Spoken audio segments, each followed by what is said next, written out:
Eto naman po mga bossing ko, ang pampaswerte na paborito ko tungkol sa usapin ng negosyo or pantaboy ng kamalasan sa loob ng inyong tahanan. Gawin nyo lamang po ito ng Tuesday or Friday. Pero kung ikaw po ay abala, gawin nyo ito kahit anong araw nyo ito mapapanood dahil bawat araw na dumarating ay sayang namang at maaaring ikaw po ay kaagad pong umasenso or magkaroon ng malaking benta matapos nyo po itong gawin mga bossing. Bumili lang po kayo mga bossing ko ng uling.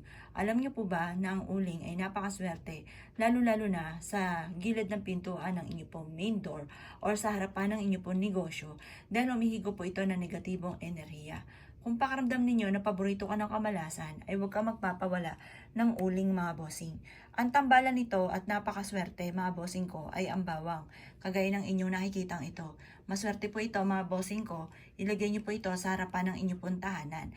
Pero ang paggawa nito, ilagay niyo siya sa isang clear. Nilagay ko siya sa isang clear na lagayan para nakikita ito ng personal at nakikita rin po dito sa salamin. Ibig sabihin po niyan, maaaring madoble-doble ang blessing. Ngayon pa mga bossing ko, ito itutulungan ka para lagi kang i-adya kung saan lagi kang isuswertihin. Proven po ito mga bossing.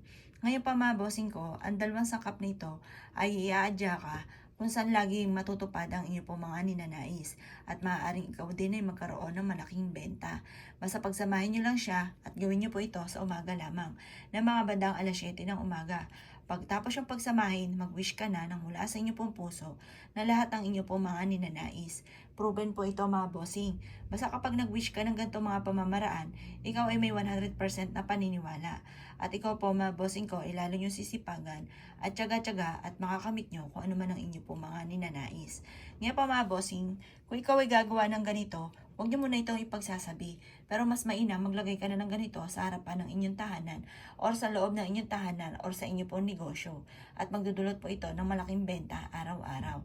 Kaya kung ikinaniwala at naisyo po itong gawin, ay siya mga boss, good luck po sa inyo po lahat.